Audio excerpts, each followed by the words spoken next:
Can you make it full screen, Anna ma'am, if it's okay? Yeah. That's very good. Thank you. Yeah. Namaste to all the divine souls here. Today I'm attempting this to bring forward to you Fakir book. So with his blessings and with his permission, let me start off. Already I have made you to wait a little. So I will start with this beautiful, one second, sorry.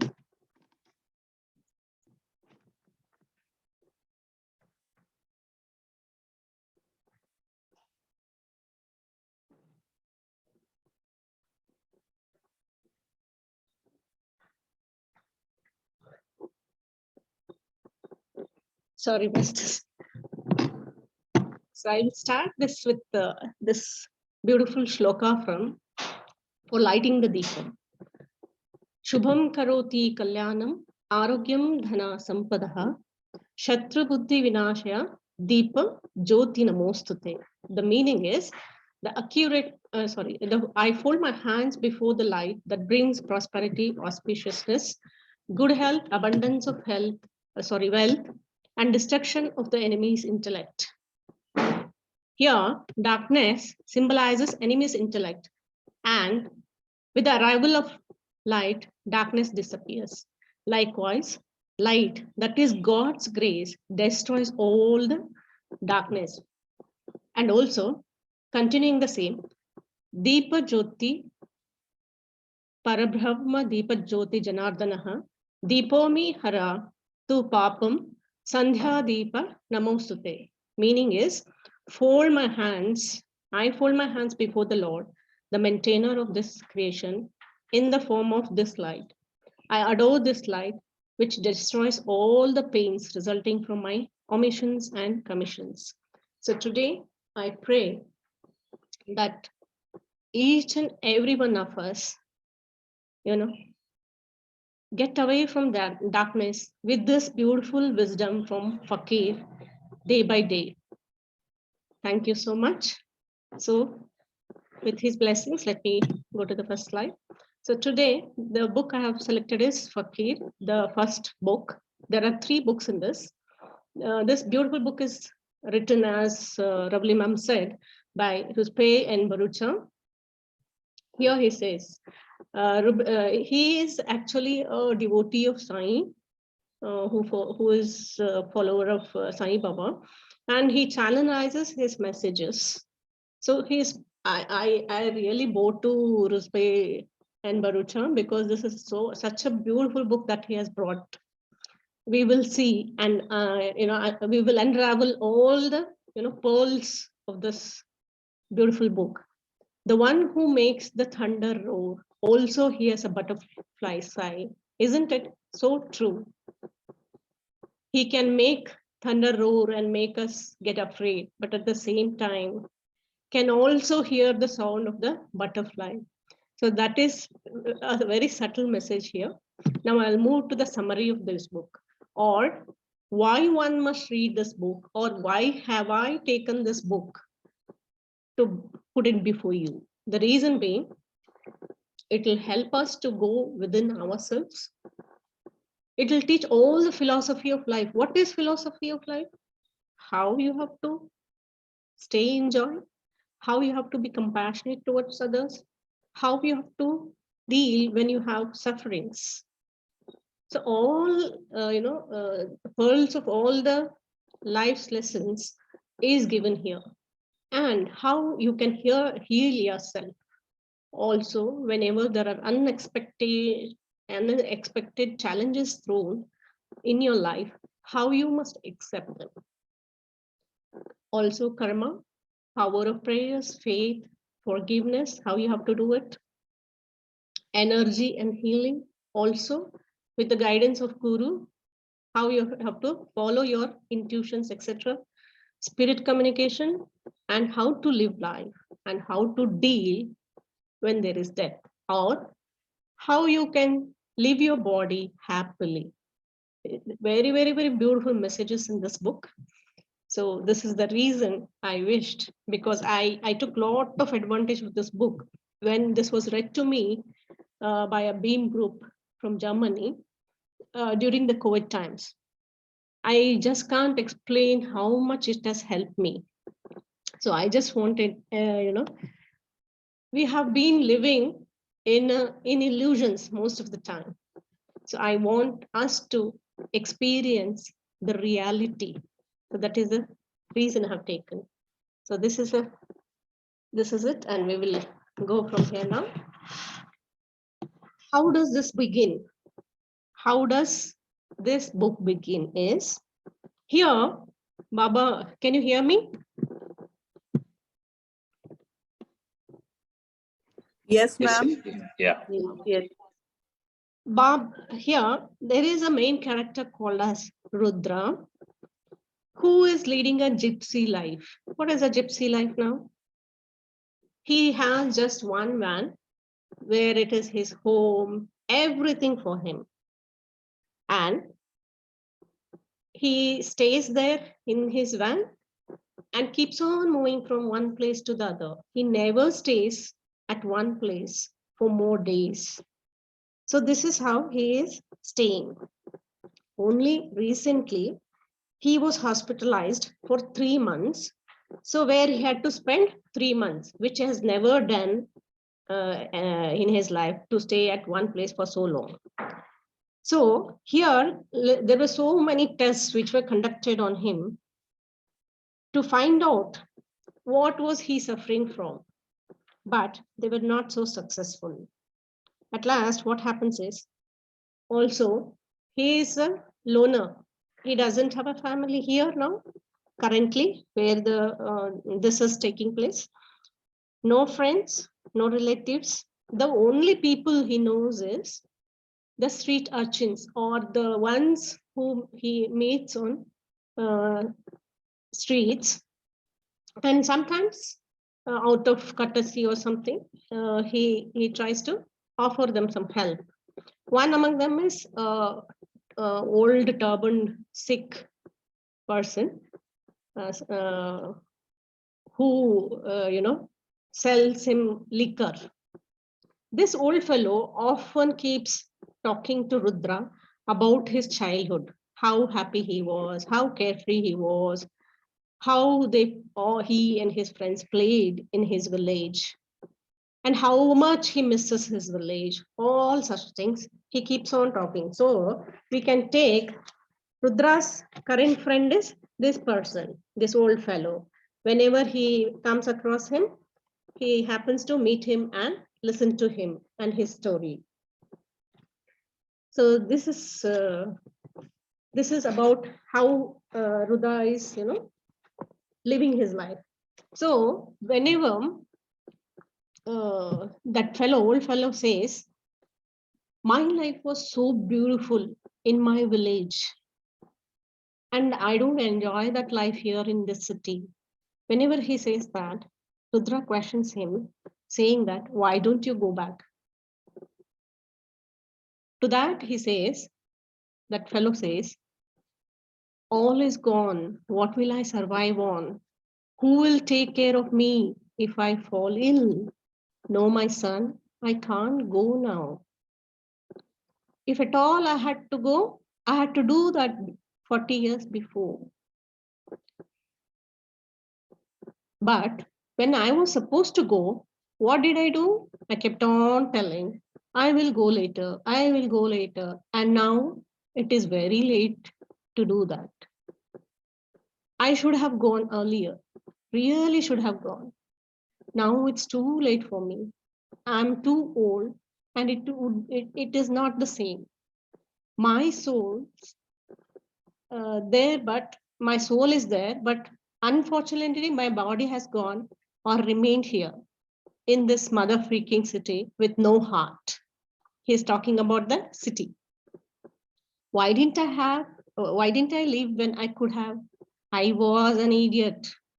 All my life, I longed for my village, which I could have easily gone to if I hadn't been such a confused, greedy fool. Just imagine here. This is what all of us are here. So now Rudra would then nod and he would say, yeah, yeah, I know what you mean. When the heart and the soul want to be someplace else, but the body, for whatever reason, has to stay away. That's the hell. One does not need to die to experience hell. Most often, hell is just a state of mind, isn't it? Most of us, maybe to earn better, to have a good living, we move to the cities and forget our, roots. But there is always an earning to go back to village. But what we do, we keep on postponing. Now let me buy one more plot, or let me settle my kids. This is the way we keep on postponing things. So the reason I read this is what all of us go through. So whenever there is calling, you must make that decision. So beautifully Rudra says here, when your heart and soul want to be somewhere else, but your body is there for other reasons, isn't it? This is how, you can call this also dying day by day, isn't it? When there is no coordination between your heart and your mind. Also, now he says, Baba says here, the one which is there on the slide, you can see, either do what your soul really desires, and if you can't, for whatever reason, then make peace with yourself and accept your present situation with grace as the Lord, as the will of the Lord. There is no other way, son. So true, isn't it? So Baba here says, whenever you have already made that decision to stay back, then why die every day? Just come to acceptance of whatever is there in your life and make peace with it so that you're happy in whatever you're doing. So just come to terms with that situation and take it as the wish of the Lord. That is how you should live, he said. Now, also now I'll talk about Rudra. Rudra is, as I said, he's suffering, he's having some health issues, and he has lot of suicidal thoughts. Too many suicidal, many times he feels he should, give up on his life. He had no control over his emotions at all, many a times. As soon as he comes to be alone, this is what is happening in his mind. He feels he should now, enough, it is enough, and he should end his life. That is how Rudra is feeling. So, but to avoid this suicidal thoughts, what is the measure that he is following? He feels this is how it is. He knew that he had to constantly be in control of his emotions. He had to be in awareness. This is what is awareness, my dear friends. Whenever he had these thoughts, he knew now he has to be in control of these emotions. He had to live in the moment, or else the memories of the past would drive him insane, and grief and the cross that he carried would bury him into the ground. Means everything would push him and his grave would be ready. So he didn't want to do that. He did not live in denial. He did not romanticize his pain and state of misery. He certainly did not visualize a happy ending. All he did in order to remain sane was to live in the moment. That meant being present in everything he did. Thus, when he was listening to music, he was totally immersed in music. When he ate food, his focus was on the food. When he went for his 7-mile walk every day, he walked. Nothing he did except walking. He observed and was in the damn moment. No thoughts, no aching for the past, no anxiety for the future. He remembered his eternal master. He thought, Everything will be taken care by my master. Let me just do this. That is to be in the moment. So now there is a voice, inner voice that is talking to Rudra. God is in the moment. So we'll go to the next slide, which is very beautiful. God is in the moment. He isn't in the past or the future. If you can't live in the moment, if you can't live as thought that moment is your last, then you are not living, son. Just existing. You're trying to just be there. Live as though you aren't going to live again. Enjoy the experience as though you aren't going to get an opportunity to enjoy it ever again. So here, the voice is saying, all of us, it is for all, this message is very subtle, and it is, so beautiful that this is what we try to forget every day. We are always either in the past as soon as we wake up, or we are in the future worried, what will happen to that, what will happen to my children, what will happen to my job. This is what we are constantly bogged with. So he says that inner voice says, if you want to find God, if you just sit in front of somewhere or some temple, you sit and you're not enjoying or not trying to be in that moment, you will not find him. He is just existing in the present moment. So it is very important to enjoy each and every moment of our life, thinking that this is the last day I'm going to be alive, or this is my last moment. So beautifully it is put here, masters. Also,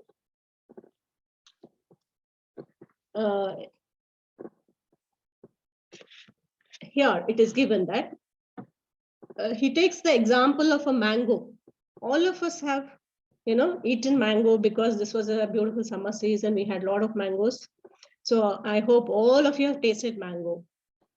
Tell me now, who will not enjoy it?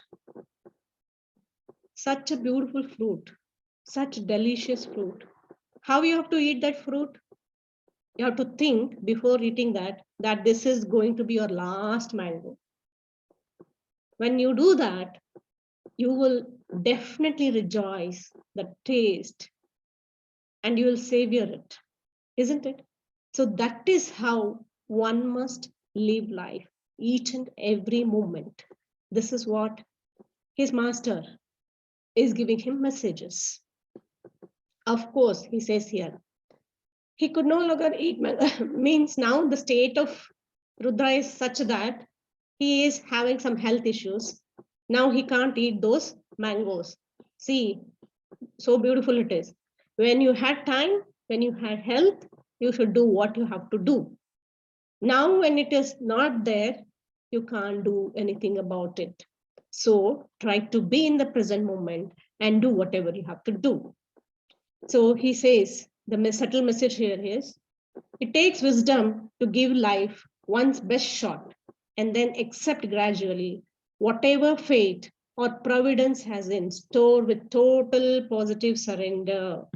So we all, feel. Now, what is it? Surrender means it is nothing but living in the present moment as though it is your last moment. So this is a beautiful message again. So now I will go to again Rudra. I will talk how and what he is living, how he is living. How about Rudra? His only possession is his van. You can take it as his companion, you can take it as his friend or his best friend. He has converted this ambulance, old ambulance, and he is trying to live in it. And he keeps moving from place to place. So we'll see.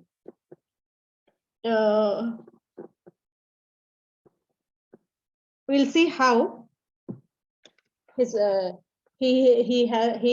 converted his van.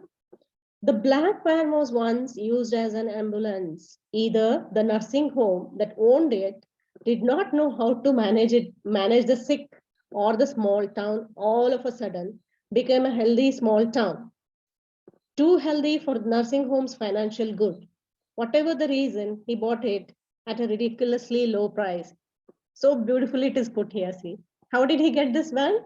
Because the nursing home where he bought it was not in necessary of this ambulance. Means it's all patients were in good condition. So they just gave him for a low price. So now what he did with it?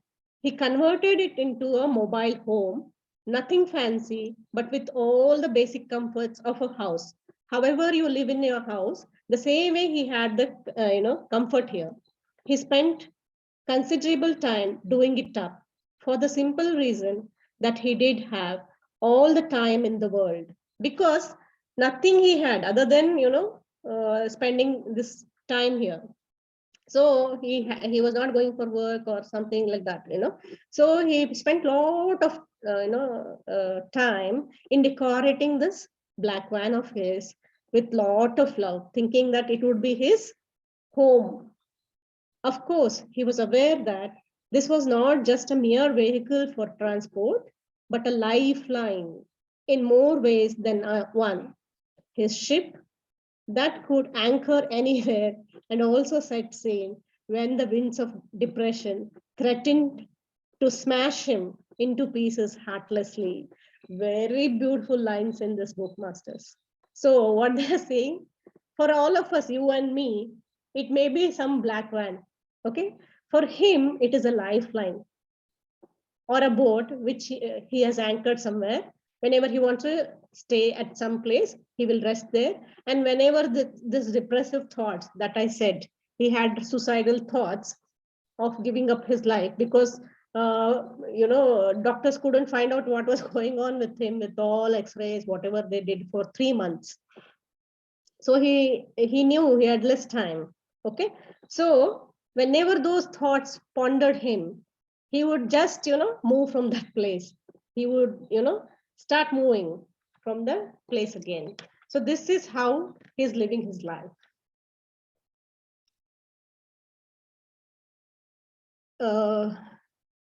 So he's saying so beautifully, it is compared, he's comparing his van to the womb. Okay. In the womb of this black van, he spent days on mountain tops, nights in valleys, or at the outskirts of some small village or town, all tucked up in bed, with either his books or seeing a good movie on his laptop, or just drinking and listening to music alone, but never really lonely. Why he is not lonely? Because his master is with him. His master was with him always.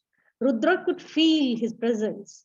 His presence alone made the constant hell of living worth its while. Whenever he had this thoughts, his master would come or he would feel his presence and he would push again, postpone that thought.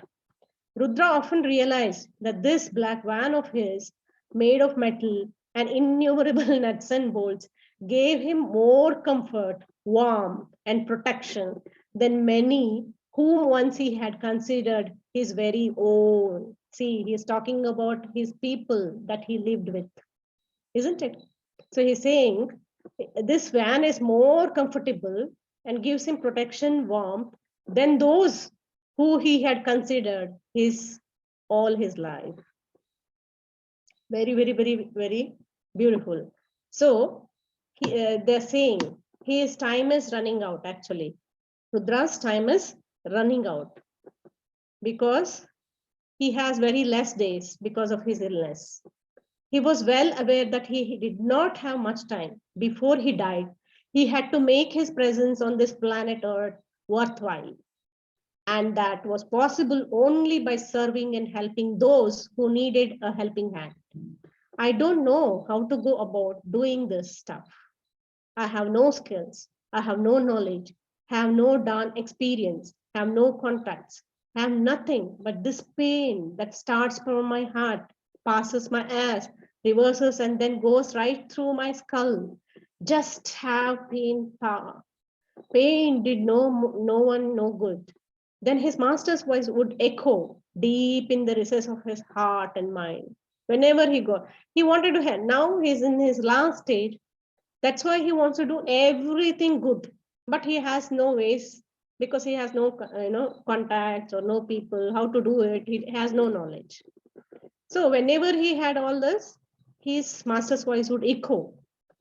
You know, son, pain is the greatest gift God could give his child, because it is pain that opens the door to compassion, love, and it's only compassion and love of all of creation that opens the doors of paradise and God consciousness.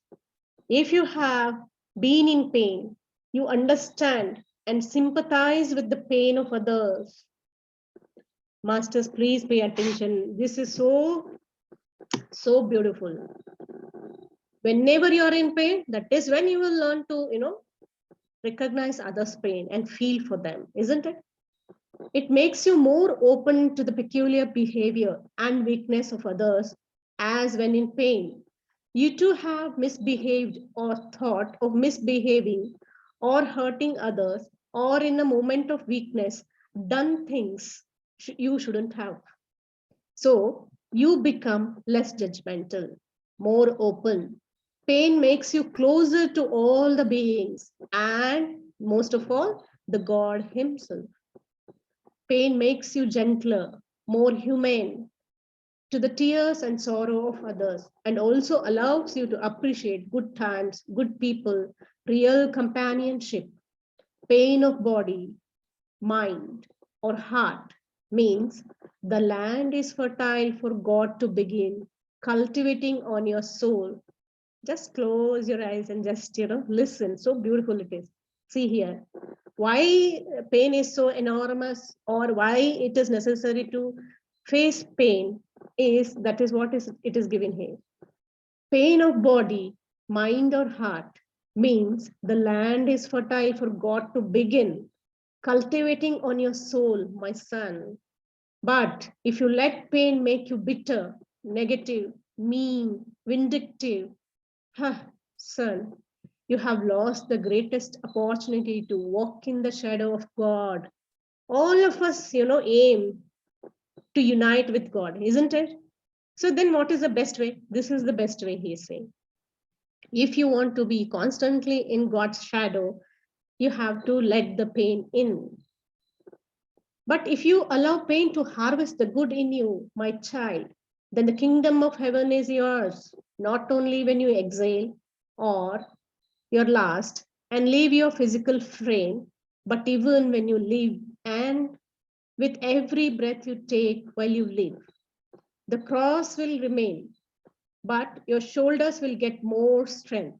The whip will lash on your body, but the balm of God means God is trying to care for us. The balm of God will not allow pain to touch you. The kingdom of heaven is filled with wonders, son. The greatest wonder of all is to convert pain to God consciousness.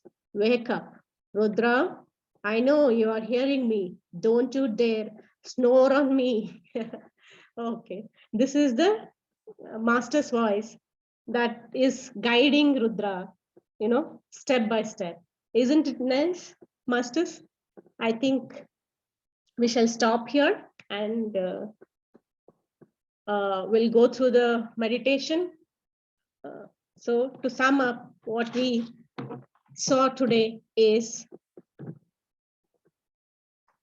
either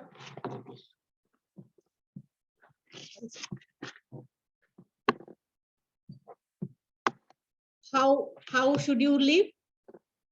Say suppose there are some situations which has come to you where you're unwilling to accept them, but it is not, escaping is not the ultimate.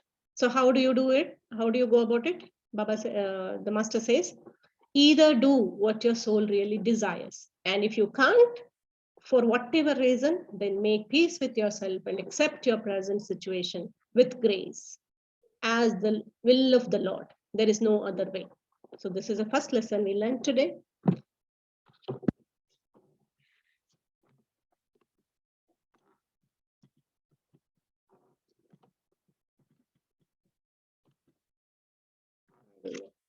Okay.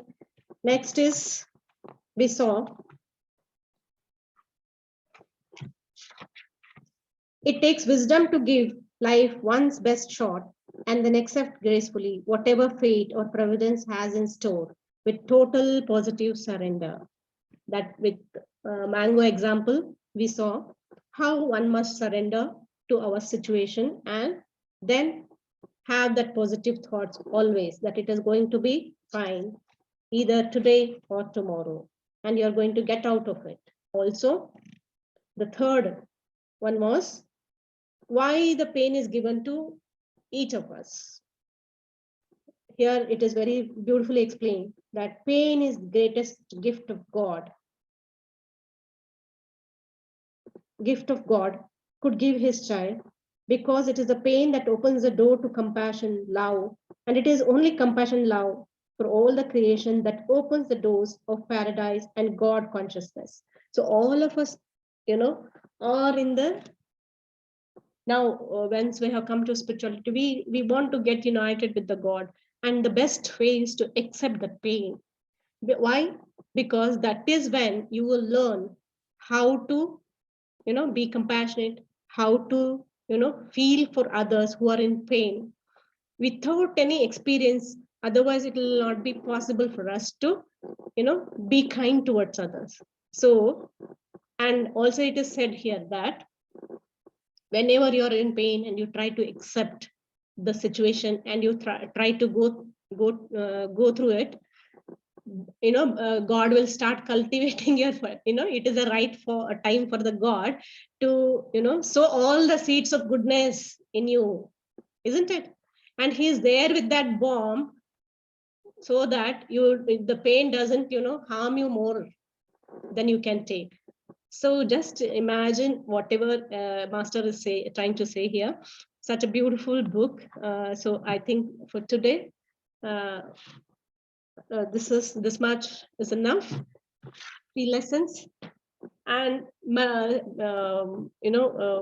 what I want to tell here, masters, is this book, if you can, please order and just read.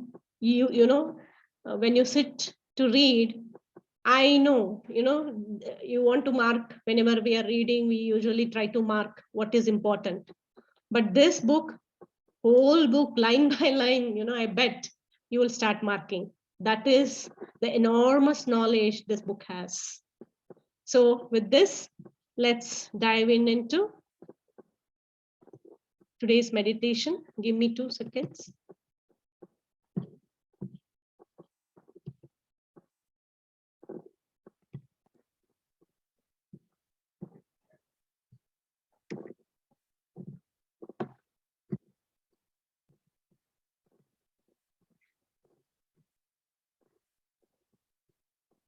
In the meantime, close your eyes, get ready, cross your legs.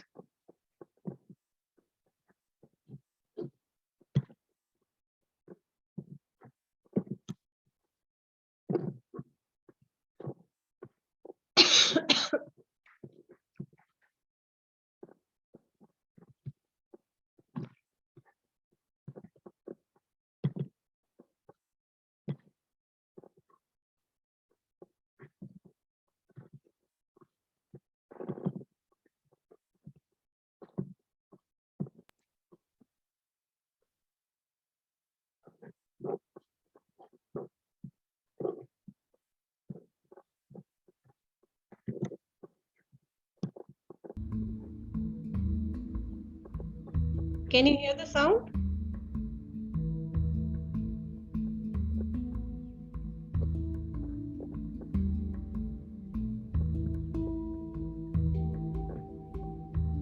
Yeah, yes, Naina ma'am. Yeah, is it okay? You can increase a little bit. Achha. Now?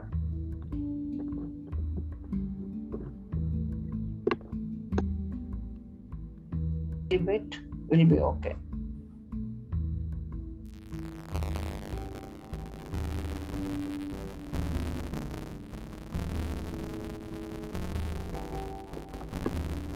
There is Now? some disturbance. There is some disturbance, Naina ma'am. You decrease the sound. Okay.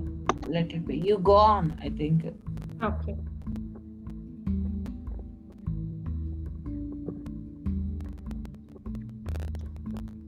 Close your eyes. Cross your legs. Your fingers into fingers. Let's take a few deep breaths. When you inhale, imagine you're inhaling all the good qualities of compassion, love, kindness, joy. And as you exhale, exhale every suffering, every tension of tomorrow or the past. Take a deep breath. Exhale. As you exhale, feel you're letting go what is not needed.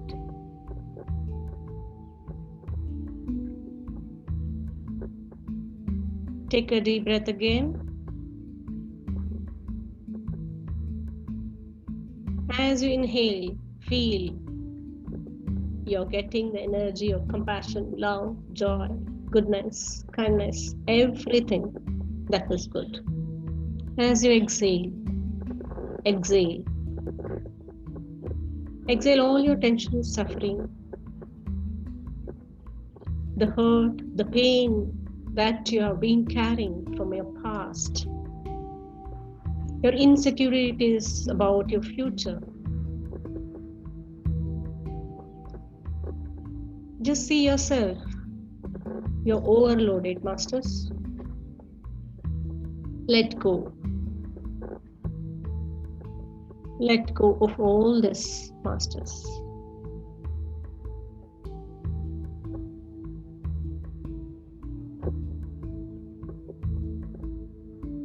As we saw in this beautiful book of Fakir, who is Fakir? The Fakir is the one who has no material possessions.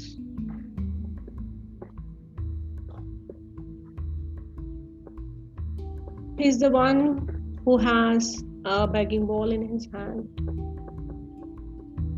lives every day in the moment, just goes from house to house.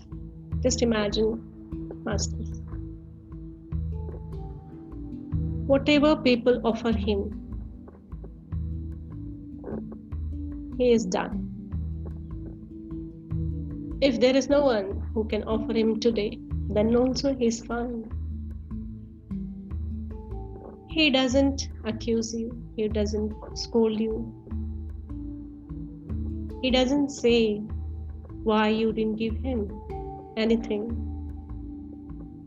He's okay. Whether you give, whether you don't give, he has that everlasting smile on his face. He has nothing to lose. He is the happiest person on this earth.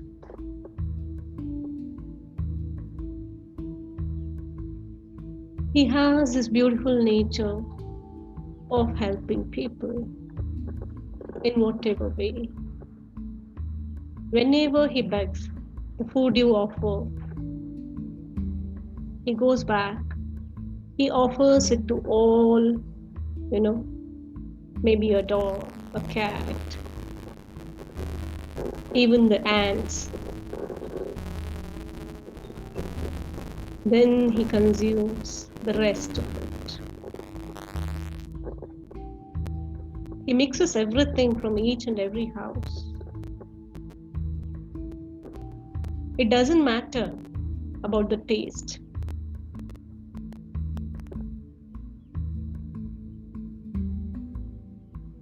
He's not bothered. All he's bothered is to share, to care, to love.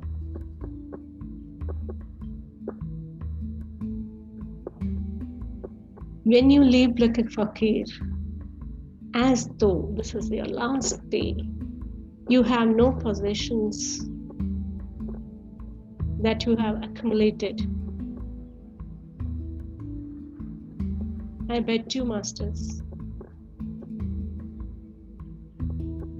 you will be the happiest in each moment, even when you know death is just few steps away.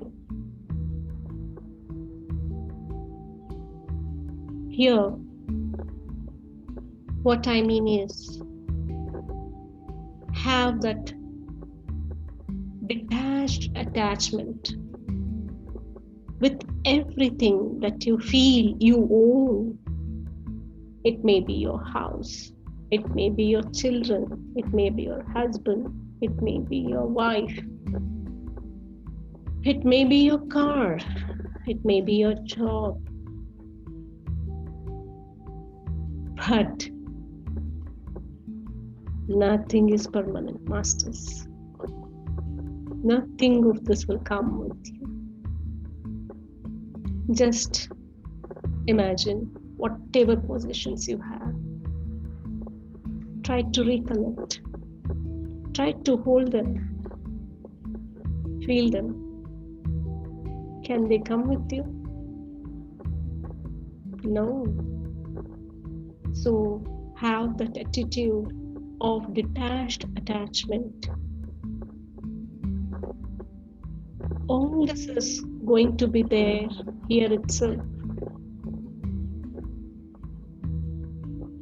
Then why worry about owning it? Now the question is, what is it that is going to be there with you all the way? Masters, it is this soul wisdom, your compassion, your love, your kindness, your joy, the way you lived your life, helping others. All these beautiful qualities of you being sincere, you being prominent. All this is going to be there with you. All your good karmas basically are going to accompany you to your next journey too.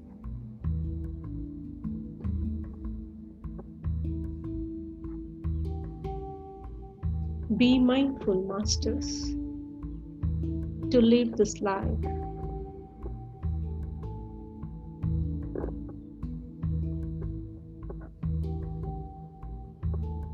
Have detached attachment with everything, whether it is your wife, kids, everything will be taken care of. Whether you're there, whether you're not there. Always remember this.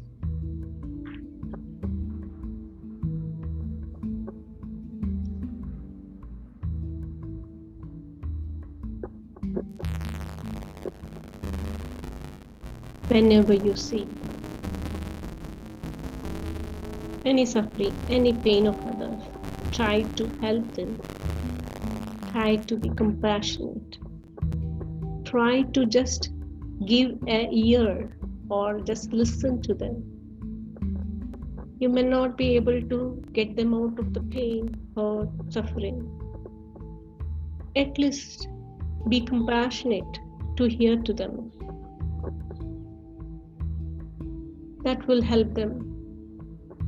We saw here in this book, whenever Rudra is having negative thoughts, his master's voice is echoing, telling him to move on. So you can play that role of being a good that person that time when he needs you the most. I know you may not be able to help him out, but the greatest gift you can give him is your time.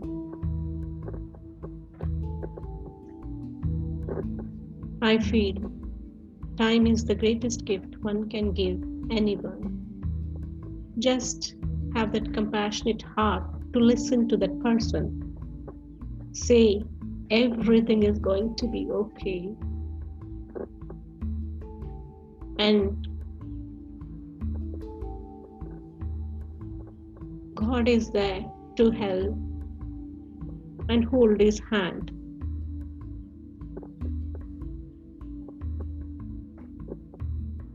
Isn't it? All of us have gone through this.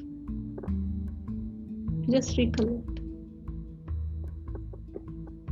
when you were suffering emotionally, when you were on the brink of collapsing. There was a help.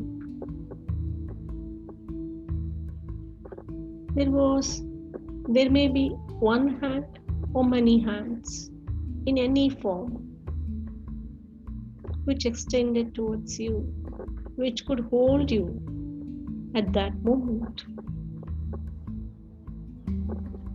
Pay gratitude for that.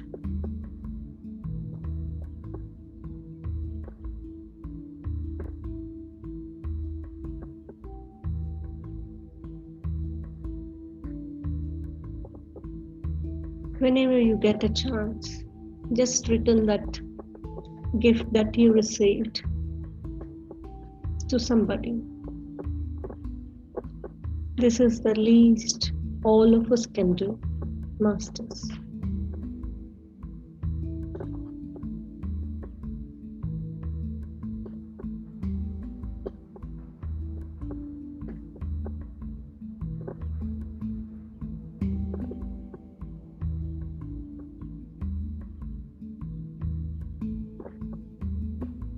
Live your life as though it is going to be your last day. Rejoice each and every moment. At the same time, respect others.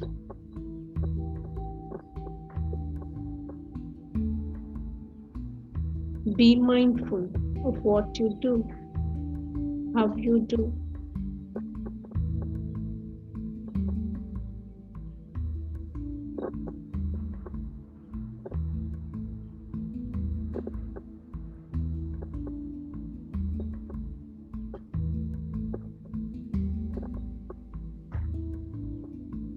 When you are in good health, when you have time, spend with your kids.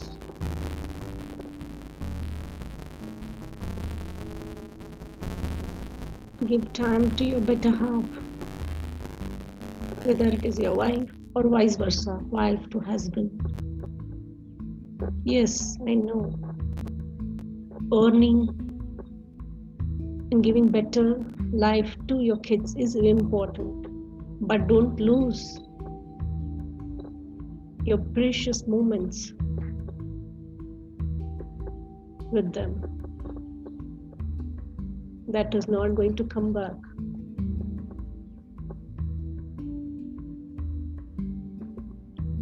Spend time. Try understanding each other. Give space to all. Sit together. Walk together. Play together. This is what your children or your wife or your husband, whatever it is, will cherish rest of their life. Masters.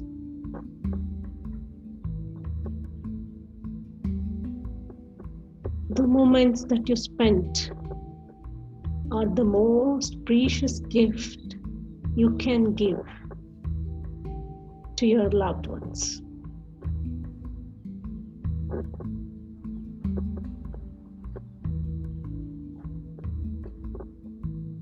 I know you're working hard to make their life better, but they will be more joyful, they'll be more happy if you give them your most valuable thing, that is time.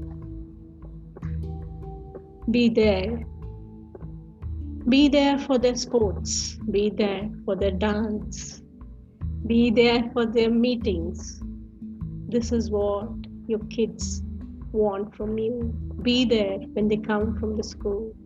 Or just go and drop your kids to the school once in a while. Take them to the movies or to the parks or to the garden. Just walk with them, holding their hands. That is all they need, Masters.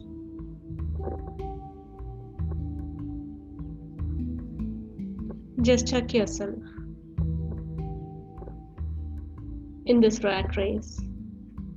There isn't going to be enough.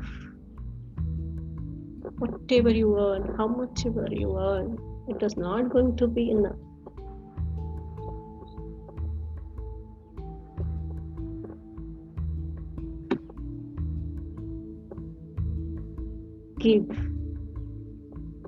Give your precious time to your loved ones, Masters.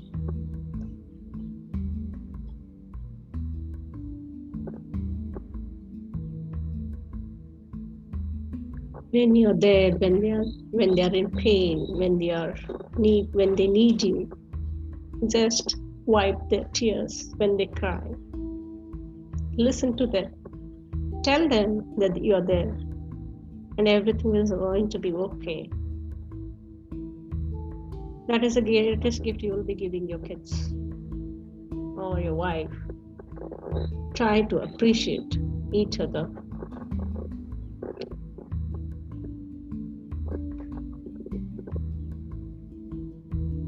Enjoy all those moments. Capture them in your heart. Because when it is time to go, it is these beautiful moments that are going to be comforting you. There'll be no time to regret.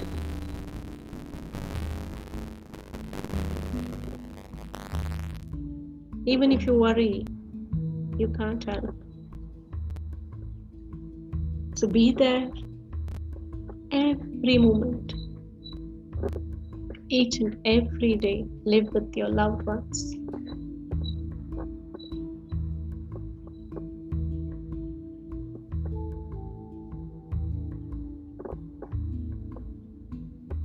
If you can extend your help the others. If you can't, just be a witness. But I feel all of us have that nature in us to help. At least listen. If you may not be able to help financially, you may not be able to be there with them, but at least hear to them.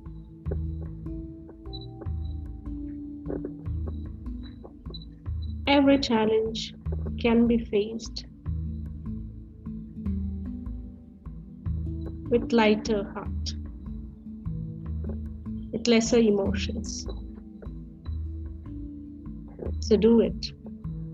We have seen today, whenever pain, suffering knocks on our door, remember, Masters, that God is ready to cultivate your fertile soil, but He wants to see whether you are ready.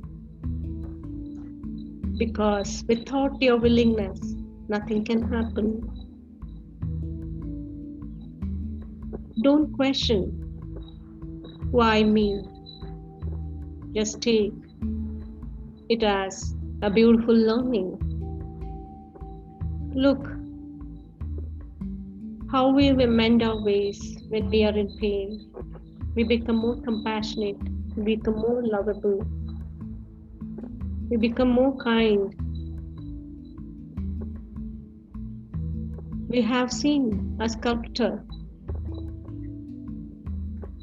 isn't it? To make that stone or to turn the stone into a beautiful piece of art, he needs to chisel isn't it? It is just like that. I know it is very hard, but never question. Always feel when there is more pain, the God is very closer to you, and you are very close to God consciousness.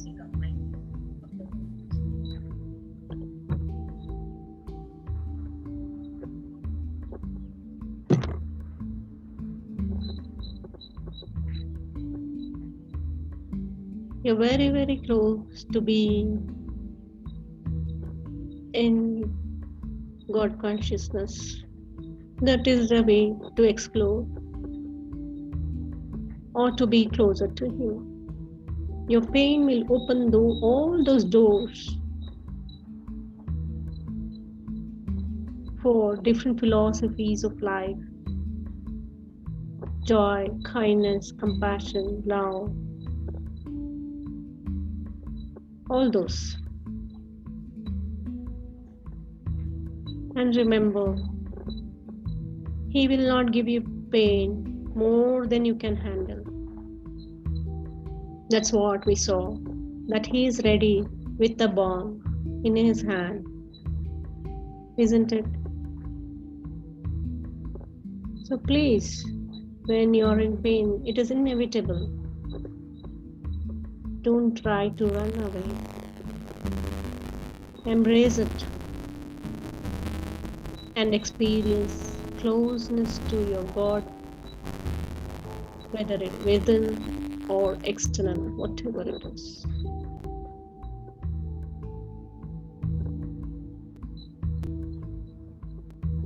Implement this book, Fakir.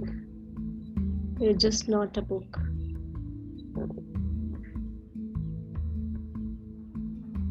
These are all life lessons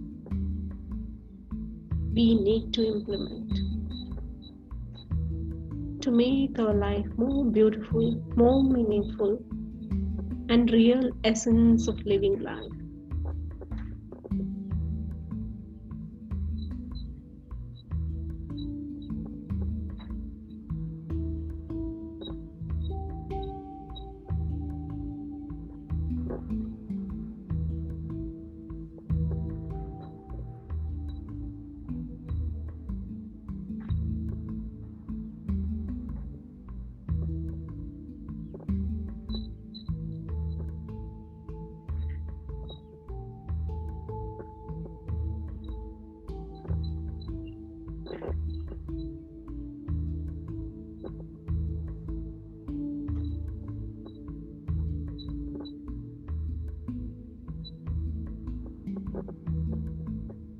Few lessons that we learned today are like this. First one, always follow your heart and soul in whatever you are doing. If that doesn't happen, just accept your situation as the will of God and embrace it. Do not try to say why like this. The first lesson. The second being, whatever situation you're in, always have positive thoughts and surrender to the Almighty.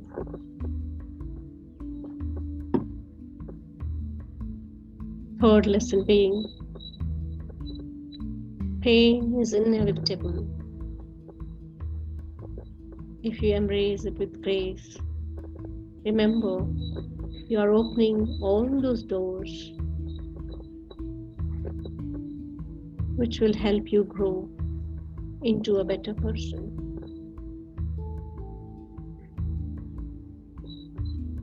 And remember, God is there with you. He is there to apply that balm if you feel more pain. So remember,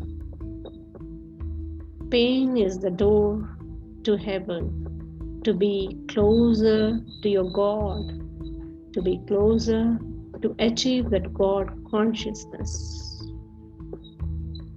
Otherwise, we may not learn our own lessons.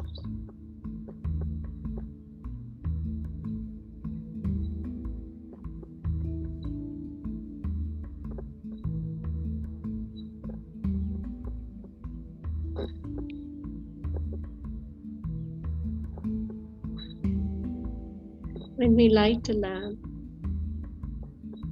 it drives away all the darkness. The same way, let us light the lamp of wisdom and drive away the darkness within us and embrace the lessons of this beautiful Fakir and try to implement and live by. Let's go into the mode of Apo Deepo Bhava.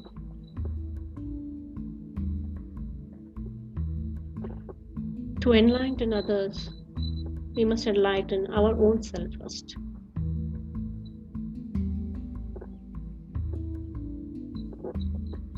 So light that in your heart first.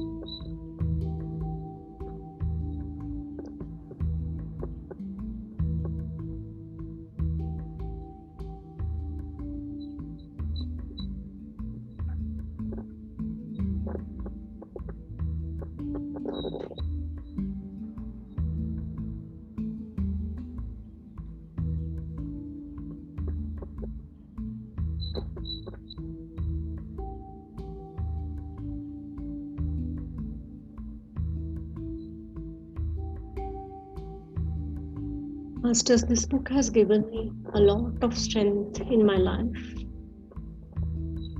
That is the reason, since 1 year, I had this immense feeling of sharing this knowledge or wisdom, because I think this was my friend during the COVID times, which I needed very much.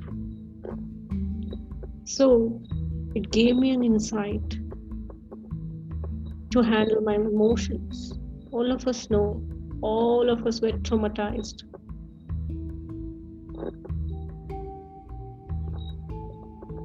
It helped me into knowing how to handle my grief.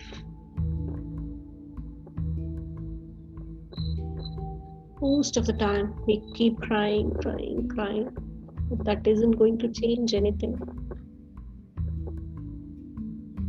It has lot and lot of wisdom.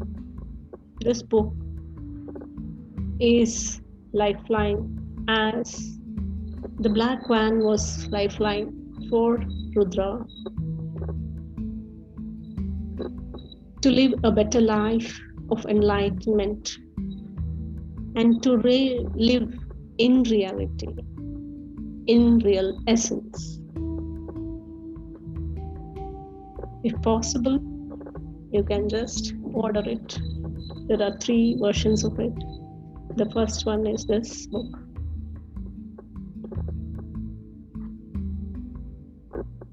And I request you to be with me in this journey so that we explore more. Let it not be only my experience.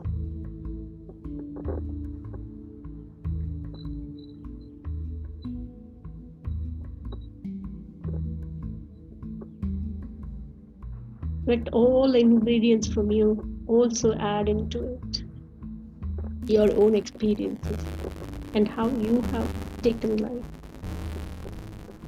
so that somewhere someone gets this help. Loads and loads and loads and loads of gratitude.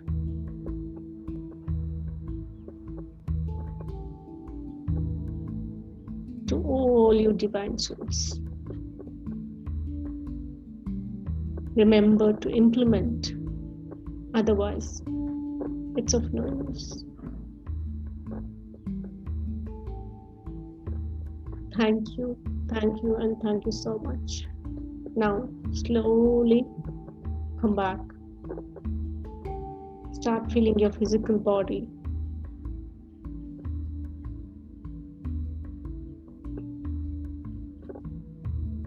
Rub your palms.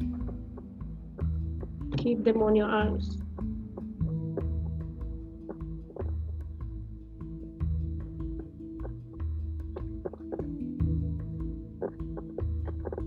Slowly open your eyes on the count of 3, 2, 1. My deep gratitude to all of you who were there here today. Without you,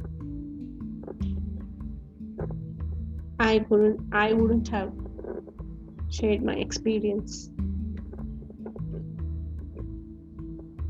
And let's enrich these experiences by sharing each other. Thank you, Masters. Loads of love to all of you. All the divine souls here. Thank you. Thank you.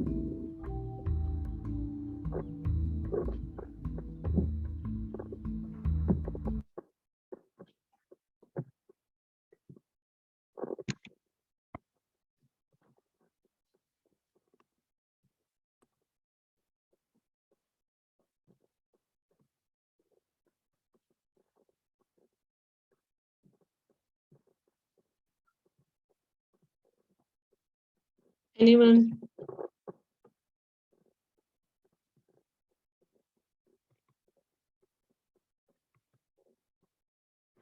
Anyone want to share anything? You're most welcome, Masters. Thank you for being there.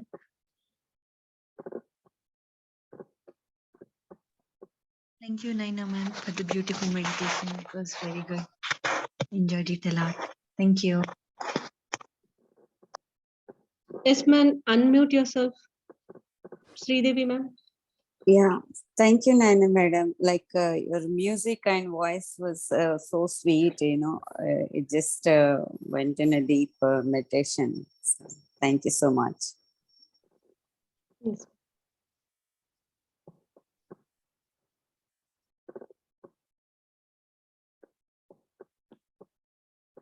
Anyone wants to share any of your experiences?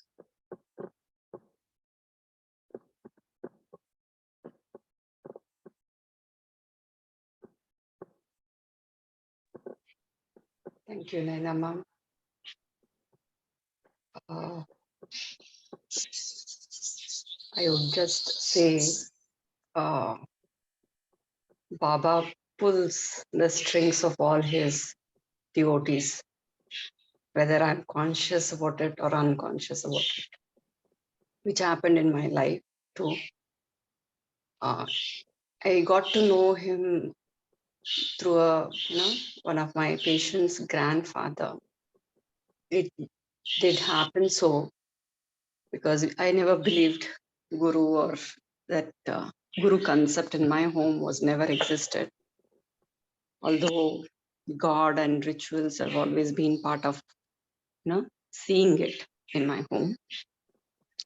And more being like a work being worship. I was introduced to him in year 2009. And this, a grandfather of a child and just came and he was like, okay, madam, I just want to tell you something, he said. I was like, do I know you? Said, I'm just your grandfather of that kid, you know. Then he said, I said, yeah, then fine, what is it? Just said, madam, you just go to Sai Baba's temple for 5 weeks on Thursday. I said, why should I do it? Then he said, I see something and you need it, he said. For me, I said, more than, believing in Baba, for me, it was an elderly person who told me and I need to respect his words.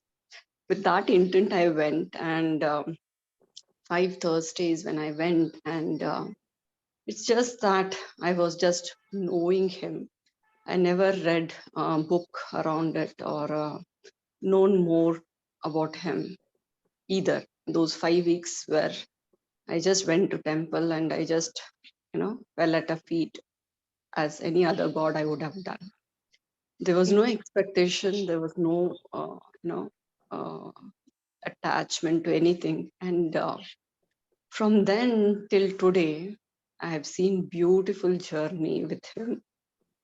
I always say I'm a very notorious devotee of him, and I have been in and out testing him basically. I don't know how many of you will have scoldings to me, but to an extent wherein the relation, I think so, are beyond to explain. I have tested him, and every time he has given a so beautiful answer.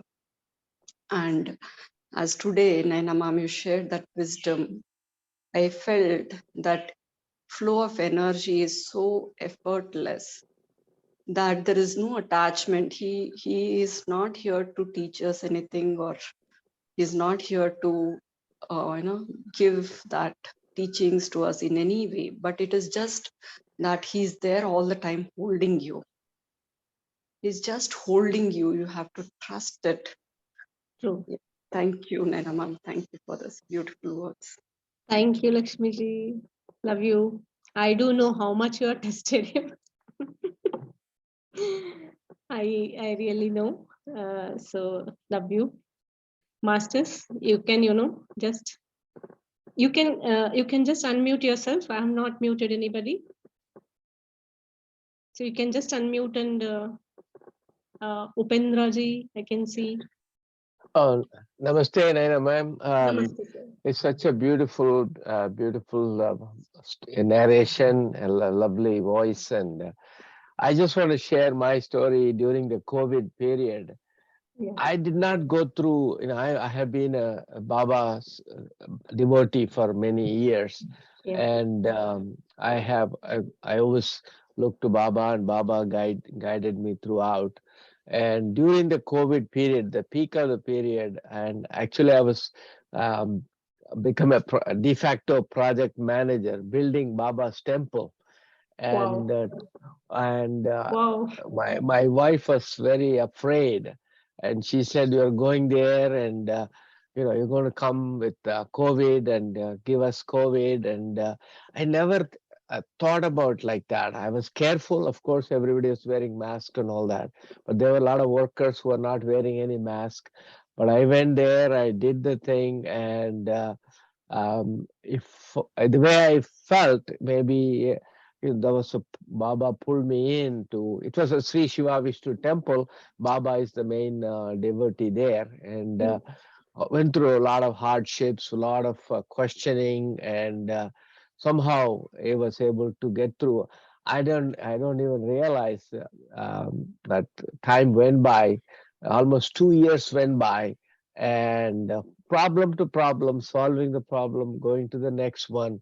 And my only question to Baba, why are you making me do all these things? I should be home and with helping home at home. But I was working full time. I was doing all these things because we were remote working. So it was a wonderful experience during the COVID period. And you're right. I mean, it's difficult to live like a fakir, but I think at least we can follow the fakir. Yes, sir. I think you are so lucky to have been chosen to do that good work. You don't know how many tears you'll wipe, sir. You have been that medium to do that. You know, many people will go now to pour their heart out, and remember always that you have been one among the, person to wipe their tears. You're given such a, beautiful place for them. I just can't imagine this. And I think he chooses everybody to do his work. I was very lucky to be chosen. Yeah, thank you. Thank you so much, sir. Thank you. Yes, Supin, sorry. Anybody else? Jagruti ma'am, you can unmute.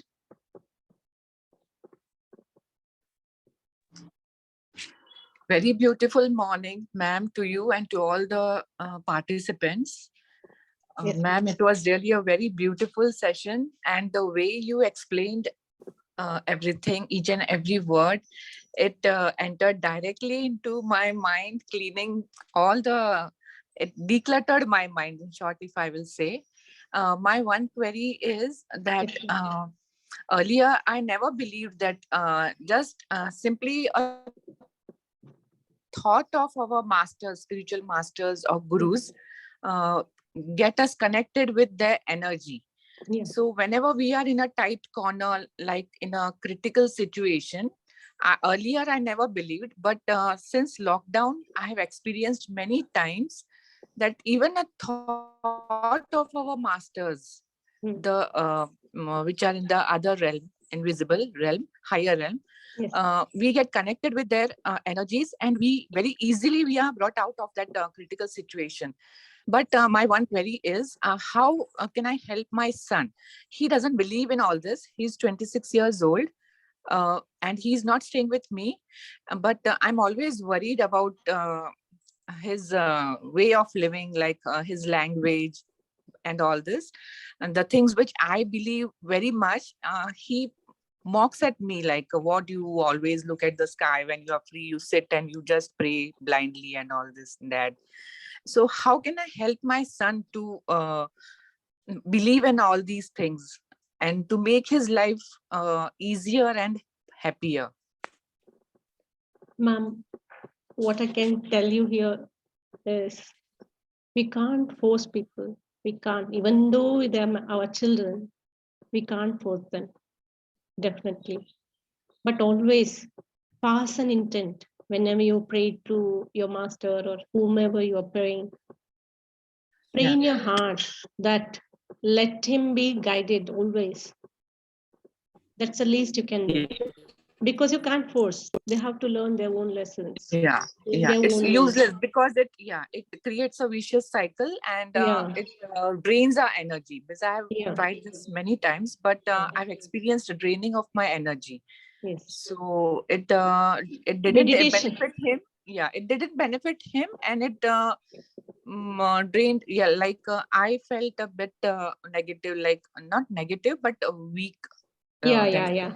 It'll drain your energy because he's not listening to you and you're desperate here. Yeah. So, And I tried my best to explain this, and all my energy I used to use in all that only. So I stopped that, and fortunately, I got to attend your session today. So this is my one query about which I'm worried always. no, ma'am. That is what we learned today. Don't dig into past. Don't worry. What will it give you? It'll only drain your energy, and it'll create that negative atmosphere around you in that space, isn't it? So the best you can do is when you meditate, while you meditate, whenever you have time, you can just address the soul of you can have soul talk, we can say, okay? You can just address. The way we do heart coherence, like first we receive the Almighty's energy, what we call as the healing cosmic energy. And with the heart coherence, can I pass it to him? Like definitely at the soul level, you can call him, okay, while you are meditating, and tell him, dear son, you don't force him to follow what you're following. You just tell, let that guiding light be there with you always. Then you learn. He will learn, definitely. some of the other way. Yes, it will take the time. Yes, it will take the It'll- time. The right yeah. time will definitely come. I have to trust 100%. See, ma'am, As you said in the way we have grown up, the way they are now in these generations, it is totally different. Yes. So we must understand we can't enforce anybody. But as a mother, you can keep telling him some other time, don't force all the time. But at times, when you experience immense positivity, you can always tell him. It's okay, whether he listens, whether he doesn't, it is okay. Yeah, You it should will take not, time. Yes, yes. you should Because I not have drain him. experienced Yeah. there's a big difference. A few years back, the way he talked, the way he behaved with others, with me and all. Yeah. But since 2 to 3 years, he has improved a lot. And since Yes. lockdown, I have been attending all such sessions, and I have been implementing all these techniques. So Yes, it ma'am. has brought a big difference, and it works. Provided I have to trust totally on these techniques, Yes. like the one which you told now. I have to Yes. keep the right intention and pass Ma'am, on the energy to him. It yeah, definitely works. Yes. yeah, I'm the best example for that. I have not told you just like that. I have done it to my father, who is no more since 38 years. I had lot of, differences with him. I was very young when he passed, Mm. but I felt all the problems were because of him, because he left us in between, didn't settle. Because when he was there, he only cared about others. Maybe Yeah. I Yeah. that You is had how told I in the felt. earlier. Yeah, I know. Yeah. You had told in the So earlier cases. of course it will take time. Yeah. When I could do it to my father who is not there, always soul talk will help us to reach that message. I mean, it will give that message, convey that message, I feel. Yes, ma'am, you're absolutely right. Because as it took a lot of time, it took 2 years to change my son. So I had a little bit of doubt. So Don't I wanted doubt. to confirm it. Do not Yeah, doubt. and yeah, you have erased that doubt from my mind, ma'am. So lots of thanks to you to inspire me to have full trust on these techniques and to continue with all these techniques like soul Yes. talks and passing on the energies to our loved ones. Thank you so much, ma'am. Thank you very much. Love you, ma'am. Most of the time, what happens is we desperately want it, and we want it now and then. It just can't happen like that, masters. We need to have patience here. That is one more quality we need to build. And don't, mistrust like that. So have faith and go forward. Anyone else? I will be sharing my own experiences, my own encounter with Baba. They're very beautiful in the next sessions. Every day every Thursday, I will share my experience with Baba.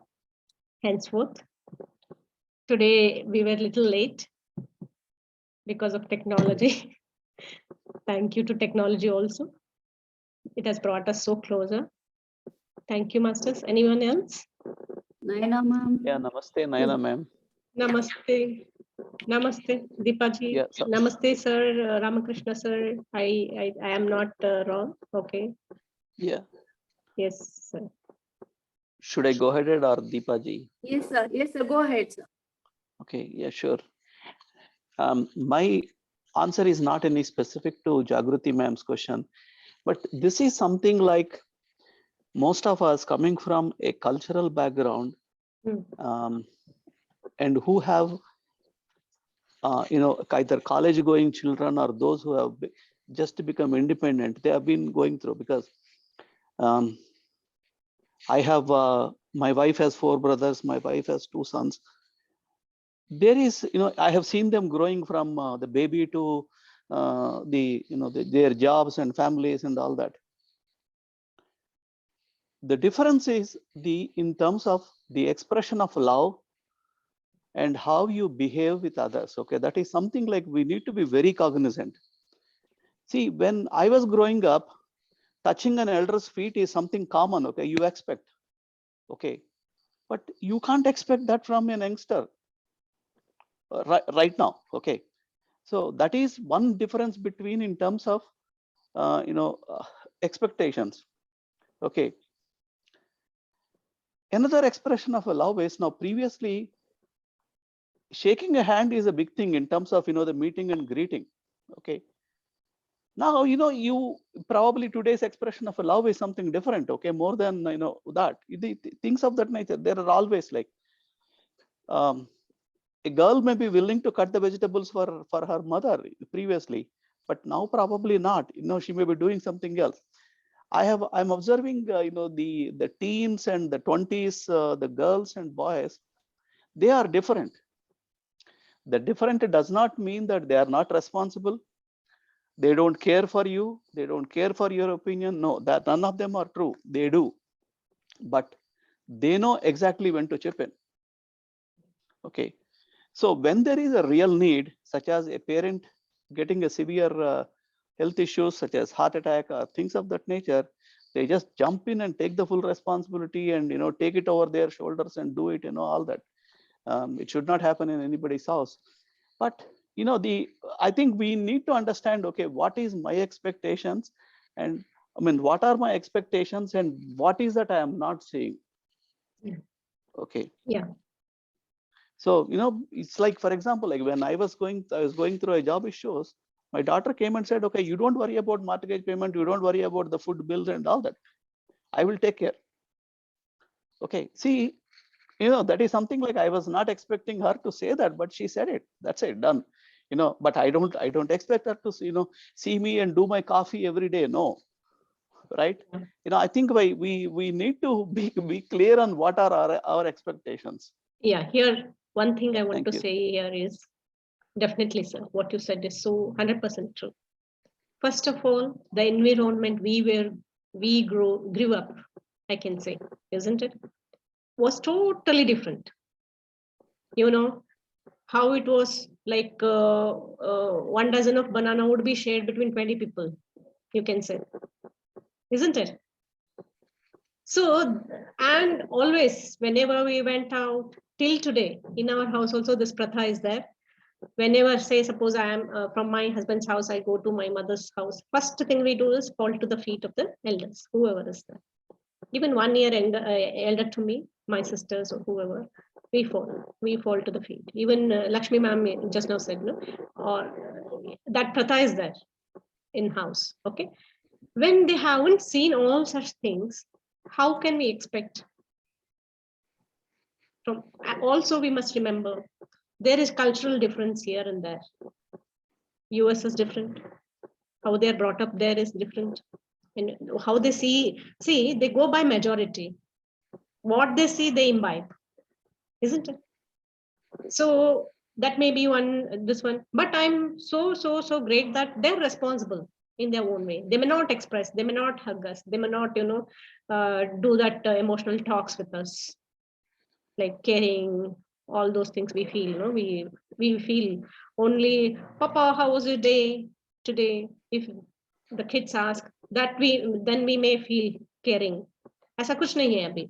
They are, I feel today's generation are little detached kind, means they're up to the mark. I feel sometimes, they're not over attached like us. Maybe that may be the thing. They believe in practicality. It is a good thing. As you said, when your daughter came and she said, I'm here, Papa, for you. That is such a big thing. If they realize that, it's more than enough, I think.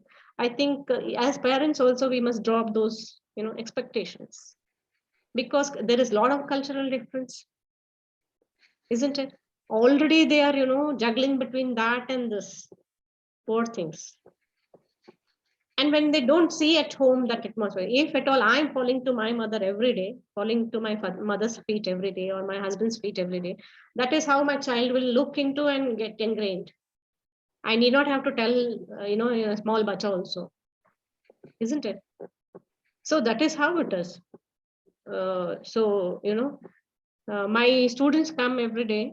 So I have made a rule, before they leave my house, they just hug me and they go. But that they don't do at home. So I used to only hug the chota bachas. So all the other people started asking why you are making that difference, ma'am. So now, okay, I'm fine. If they're okay, because teenagers, I can't, pull or force. So chota bachas, very, very 6-7 years old and all. I used to just take the, they used to give me one hug and they used to go. Seeing that the others, they started following. And at times when there is Guru Purnima or such events, they fall to my feet. It's okay. I, खुशी खुशी उनको blessings दे देती हूँ. Like, it comes by watching, or it comes by, more than we telling. If we follow, I think they will do it. They watch and they learn. Yeah. So that is what I want to tell. And don't please worry about your kids so much, because I think they are practical in nature.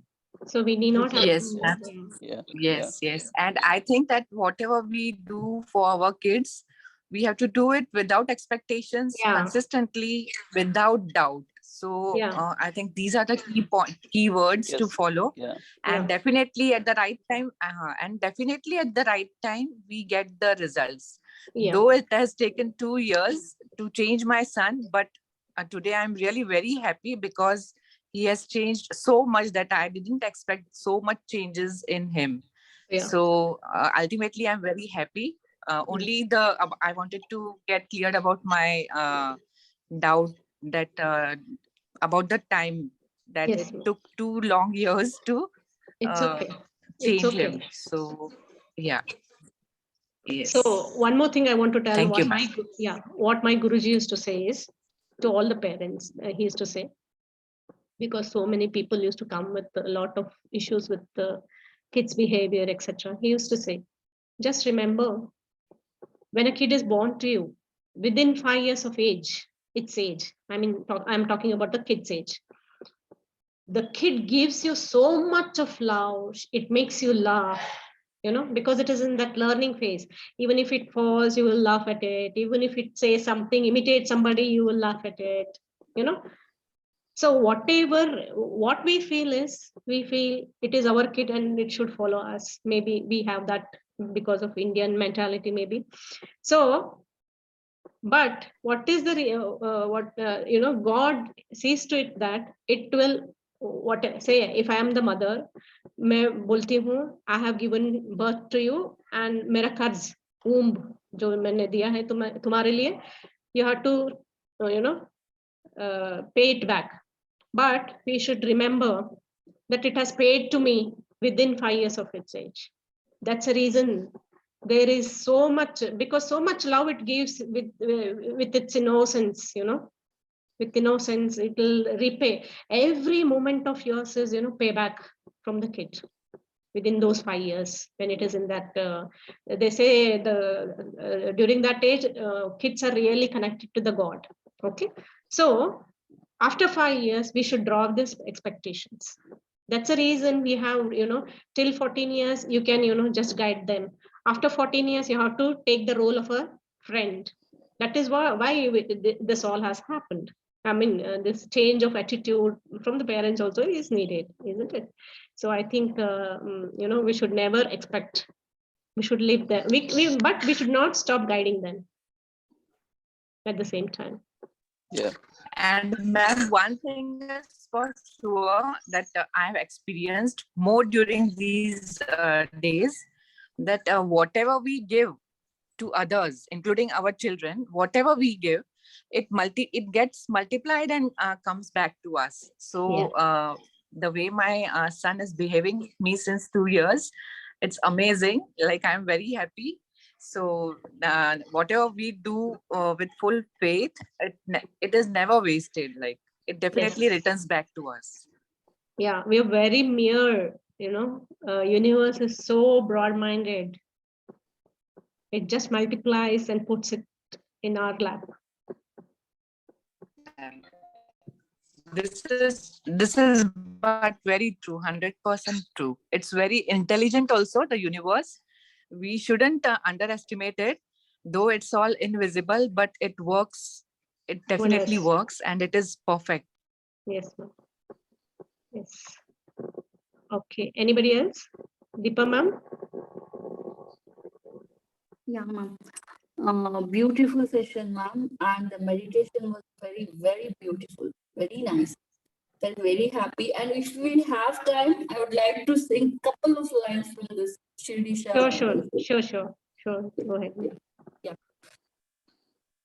Mana mana belagisu Shirdisha nana mana belagisu Shirdisha ಶರಣೆನುವೆ ಸ್ವಾಮಿ ಶ್ರುತಪೋಷ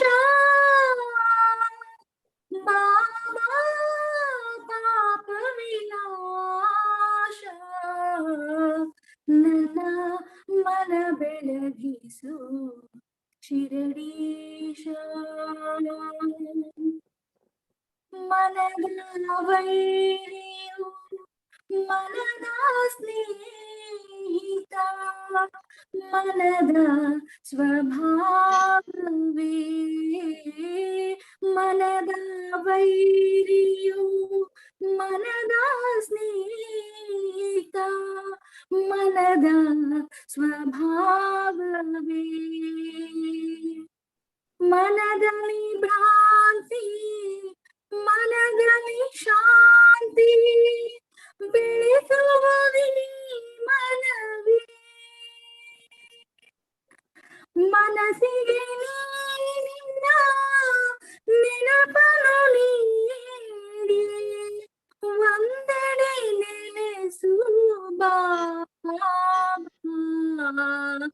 ನನ್ನ ಮನ ಬೆಳಗಿಸು ಶಿರಡೀಶ ನನ್ನ ಮನ ಬೆಳಗಿಸು ಶಿರಡೀಶ.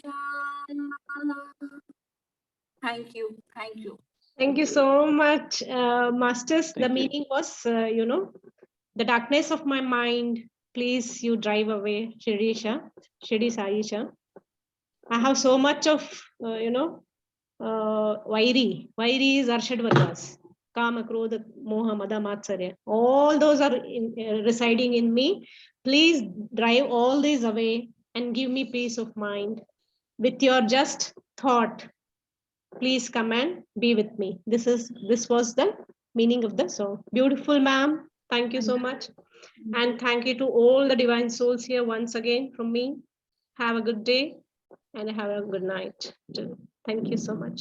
Love you all. Love you.